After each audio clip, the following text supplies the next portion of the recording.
With a myriad of issues. I was just talking to Josh Green, the governor of down in Hawaii, who had some ideas around some land use concerns he has around speculators coming in, buying up properties, and the like. So we're already working with our legal teams to move those things forward, and we'll be presenting those in a matter of days, not just weeks.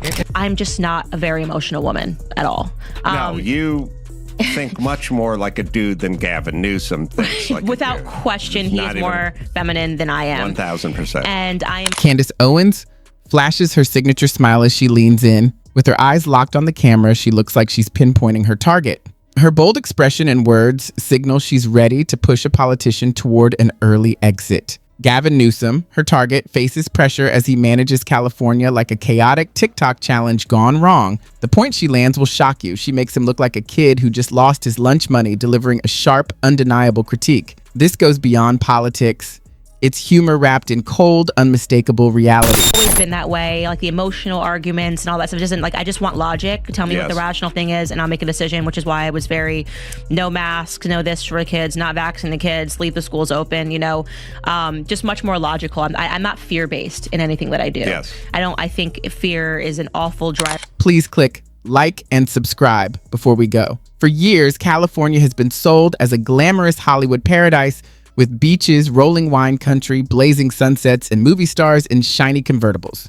But that dream has turned into a real-life dystopian movie directed by Gavin Newsom, complete with red carpets and endless smog alerts. Just as he assumed no one would challenge his dramatic gestures and slick hair, Candace Owens steps in with insight sharp enough to cut through his polished image. Her steady smile has the power to completely upend his narrative.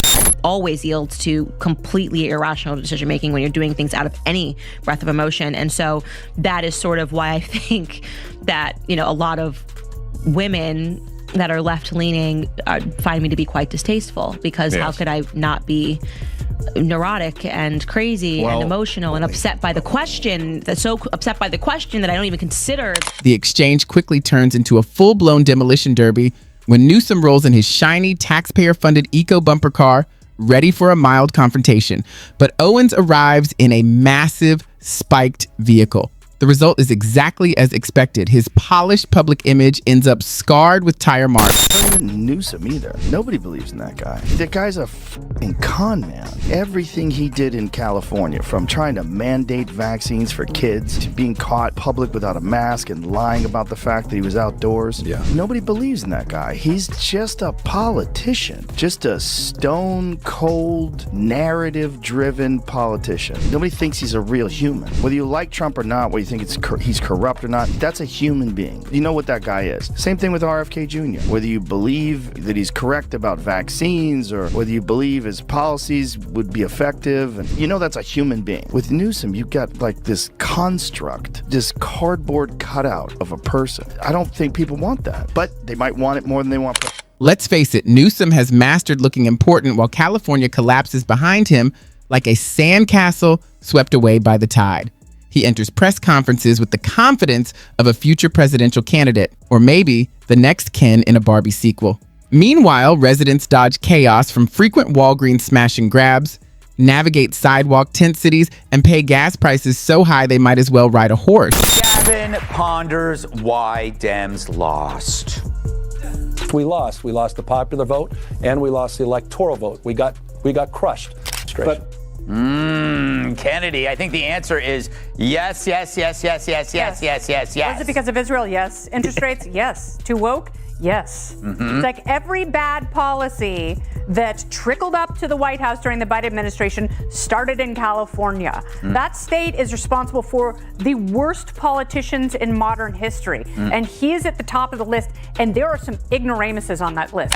Candace isn't here to audition for anything. Like a kid spilling juice across the living room, she's here to drag Gavin's record through the mud. And it speaks for itself. Billions have been spent trying to end homelessness, yet California, once the state he bragged about, now feels like one massive outdoor camping site. Newsom's explanation? That's tough, especially considering his plan to funnel taxpayer money into committees and consultants instead of genuinely helping those sleeping on the street. Their houses have been burned, all their childhood memorabilia, all the stuff for their kids, the photos, the fucking everything they have. Everything they have is gone. All heirlooms, you know, their mother's wedding ring, that kind of shit. Everything's burnt to the ground. And this guy's like standing in front of all this stuff, and he's got a smile on his face, and he's talking about land use. In Los Angeles, sidewalks have basically become permanent, bathroom-free Airbnb residences. Unofficial trips are now allowed in San Francisco's busiest outdoor drug markets. Candace highlights this chaos and says what everyone whispers. There's no real solution to California's homelessness crisis. It's become a franchise. A strange system where paying $29.99 in state taxes basically secures you a corner encampment on Main Street and Sadness Avenue. Today's California, once goal-driven, now enables crime, letting people steal items worth $9 to $49 without consequences. With toothpaste behind plastic shields, burglars turn Target stores into mini Fort Knoxes, treating them like an all-you-can-eat buffet. Candace doesn't need exaggeration. Videos show people strolling off with TVs like free samples at Costco. Meanwhile, Newsom smiles as if jealous crime stats are ruining his Instagram. What he calls reimagining justice is just legalized looting with a splash of progressive perfume, according to Candace. I think he's going to run for president when, you know, so much of the state is absolutely unlivable. And so every project that he's championed, he's now trying to demonize conveniently, and people are not that dumb. Like, people have been through it in his state. They are sick of him. They want him to leave. And maybe that's why so many people around him are like, you should totally run for president. So he gets out of the state. Yes. Move away. People are leaving California faster than extras fleeing a failed TV pilot. As the state bleeds and residents rethink everything, Florida and Texas grow while California shrinks. Beyond the amusement parks and barbecues, families are exhausted from paying sky-high rent just to dodge needles on their way to their cars. Newsom smiles as if all is fine, like a waitress serving rat stew with parsley, while businesses operate like it's the last helicopter out of Saigon. Candace reports on the exodus and mocks it, noting that the cost of California's population loss now doubles the most expensive U-Haul ad ever. When the governor is driving people out, who needs commercials? Ironically, half leaving are liberals who back the very policies that ruined their state and now carry that blueprint for failure to Arizona, Texas, and Tennessee. What really irks Candace is Newsom's attitude. None of this registers as failure to him. He parades around California as if it's his proof of concept for America, like submitting a paper airplane to NASA that catches fire immediately after takeoff. Gavin Newsom suddenly vulnerable to being recalled. It looked like Gavin Newsom was going to kind of cruise to a victory here and avoid the recall, but COVID might be changing things a little bit. Well, part of the reason I wrote the column was I am having a bit of a change of heart, and part of it is because last time I was on Glenn Beck's show with you, Glenn asked me, and I said that I didn't think that the recall was going to win, and I don't think that that's necessarily my position today. To be clear, I'm not betting that Gavin Newsom is going to lose. That would be just too good. The world doesn't seem to work that way. Candace points out that Gavin Newsom isn't really running California. He's auditioning for the White House while his state struggles with water and power, using speeches, stage photos, and arrogant smiles as part of a campaign he pretends doesn't exist. He never stops slicking back his hair or finding ways to blame Texas for everything. Candace turns California into Exhibit A, warning the nation about high taxes, crumbling infrastructure, rising homelessness, and green energy schemes still reliant on fossil fuels. In short, California shows what happens when words replace practical solutions and style beats substance. Meanwhile, Newsom plays America's cool uncle, cracking jokes and grinning as if the applause is for him. Candace fires back, quipping that roads would be paved in gold if charm could fix potholes, effortlessly dismantling his statements with sharp humor. When he boasts of progress or equity, she cuts through it, showing California as a cautionary tale and proving her critique grows sharper the more nuanced his claims become. I mean, charming in the sense that his whole life is devoted to winning people over. Yes, yeah. Kind of like Bill Clinton was, and I think he's good at it. But I also think, someone said to me the other day, Newsom could pass a lie detector test on saying anything. Like, there's a coldness inside that he's allows. He's a sociopath. I think he's a snake oil salesman. I think he's a liar, and I think that he destroyed the state of California. Full stop. I've got no... Newsom's Hollywood glitz versus Candace's steel-toed boots makes their clash feel like a reality show. One brags about new projects while the other reminds everyone his current one is already burning down. Beneath the humor, Candace warns that California's policies spread like glitter, messy, hard to clean, and showing up everywhere. Wide-ranging welfare programs, lax criminal laws, and environmental rules are just a few examples of initiatives originating in California that ripple across the nation. She makes it clear America doesn't need this chaos. Their clash represents two visions of the future. Newsom pushes progressive governance wrapped in glossy social justice aesthetics, while Candace advocates personal responsibility, accountability, and policies that treat crime seriously. This is more than a verbal duel. While Newsom seems trapped in a never-ending motivational loop, Candace delivers sharp, fact-driven comedy with pointed footnotes. The contrast exposes a fundamental clash of worldviews. Over a week now, California Governor Gavin Newsom has been posting in the style of President Donald Trump. And he's getting a lot of admiration for it. So he's basically engaging in this trolling campaign, and he's been very successful with it on X. Many of those posts have actually racked up tens of thousands of likes. And look, it does play well in the paradigm of left versus right. When you see politics as team sports and nothing more than tribal politics. Just when you think Candace is finished, she twists the knife, suggesting that the Democratic Party's secret weapon might be the man leading a state losing people, money, and sanity. The idea is laughable. If California is the model, America under Gavin Newsom looks more like a blooper reel than the Golden State. She doesn't just reprimand him, she demolishes the illusion. Newsom's leadership isn't a shining example, it's a cautionary tale of how a state with endless resources, beauty, and economic power became a national joke, and she ensures the country hears it before it's too late. Like smoke from a slow-burning fire, the question lingers: will America fall for the charm and polished hair, or see the smoldering disaster behind him? Candace makes a compelling case. For Newsom, California is more than fantasy. It's a slick brochure turned catastrophe. Meanwhile, he waits for his hair to catch the presidential stage lights perfectly, treating every photo op as if Camelot itself had returned. My colleagues and members of the media say that these are mostly peaceful protests. It's like saying that Harvey Weinstein is mostly a feminist because he didn't rape every woman who came into his office. He only raped some of them.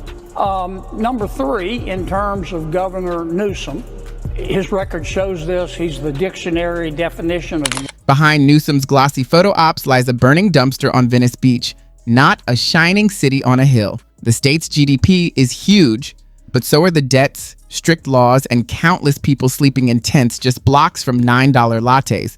Candace doesn't just point out the flaws, she swings a sledgehammer, highlighting a state where Hollywood stars need bodyguards to pick up mail, moms carry pepper spray for groceries, and small businesses treat theft as a routine cost. Newsom claims California is at the top, leading straight off a cliff while dragging everyone along. Billions are spent on yearly projects with yoga retreat-style names, yet the homelessness crisis reads like an endless comedy. Tents, needles, and suffering fill the streets. Candace mocks this by comparing the policies to glitter on trash, briefly shiny, overwhelmingly foul. While anyone with eyes sees a never-ending camping convention no one asked for, Newsom pretends it's progress, flashing charts with the grin of a game show host awarding the wrong prize and claiming California's strategy is working. Any message from you to Governor Newsom or Karen Bass tonight? Spend less on hair gel.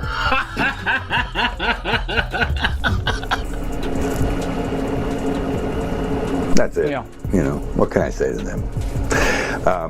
Not big admirer of either. I don't like it. Then comes the criminal tsunami. In Newsom's supposedly innovative California, theft has become a low-risk pastime. For instance, if you once flipped sneakers on the side, Proposition 47 lets you take them straight from store shelves. Candace calls it a government-approved shopping spree, rewarding crooks rather than punishing them, like a bizarre loyalty program handing out prizes for redefining justice.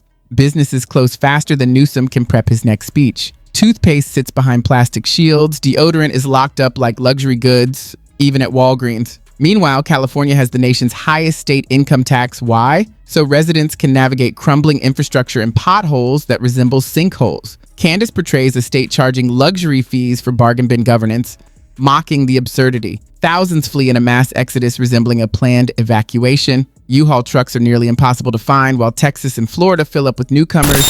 I moderated, I think you brought it up, I moderated the debate with DeSantis. And I have tried to reason with this man, and he does not listen, ever. Maybe, is this the tipping point for him? Did you get the feeling he really wants to change? I don't know. I think he wants to be president, Sean. Candace likens California's decline to a disastrous party where host Gavin Newsom stays alone in the kitchen, pouring himself another pricey glass of wine, insisting the fun continues even as the house empties. The real joke? Newsom's ambition. Believing these credentials qualify him for the White House, he touts California's record while the rest of America faces rolling blackouts, dirty streets, and higher taxes. Laughing at the absurdity, Candace warns that if California sets the example, Newsom's vision for America would read like a cautionary tale from a bad economist. She notes how he makes conflict feel intimate despite being obsessed with appearances, perfect hair, tailored clothes, and mirror practice lines. Candace portrays him as so focused on image that even if California plunged into the Pacific, he'd likely schedule a photo shoot amid the disaster. She dismantles his polished facade effortlessly. As Newsom uses inflated PR-style language, calling California a model with visionary leadership, Candace slices through the fluff like a master roaster, turning it into the perfect cautionary label for America. Newsom and Karen Bass have already proven their incompetence and poor leadership during the Los Angeles wildfires. Now, as we experience rampant lawlessness and civil unrest, it's never been more clear California's in a state of turmoil. And I ask my fellow Angelinos, why are Gavin Newsom and Karen Bass still? Since this is supposedly the Democratic Party's secret weapon, the more Candace attacks him, the more Newsom's lofty political ambitions look like a late-night comedy skit. Candace doesn't just highlight that he leads a state people are fleeing. She lands the punch for the nation. She jokes that if this is the left's master plan, Republicans should send him flowers for making their campaigns easy. Nothing screams vote for me like a resume full of broken promises, high taxes, and rules that make buying toothpaste feel like haggling for a luxury car. Like California under Newsom, does America want to be expensive, unsafe, and collapsing under its own weight, or led by someone who confronts problems directly and fixes them? This isn't just a jab at one governor. It's a stark warning that perfect hair and smooth speeches can't hide failure. Candace versus Newsom is biting political theater, a preview of the carnage in the next election cycle. When the smoke clears, Newsom doesn't look like a presidential contender. He's a living satire of American politics. Don't miss more moments like this. Click, like, subscribe, and ring the bell to stay updated.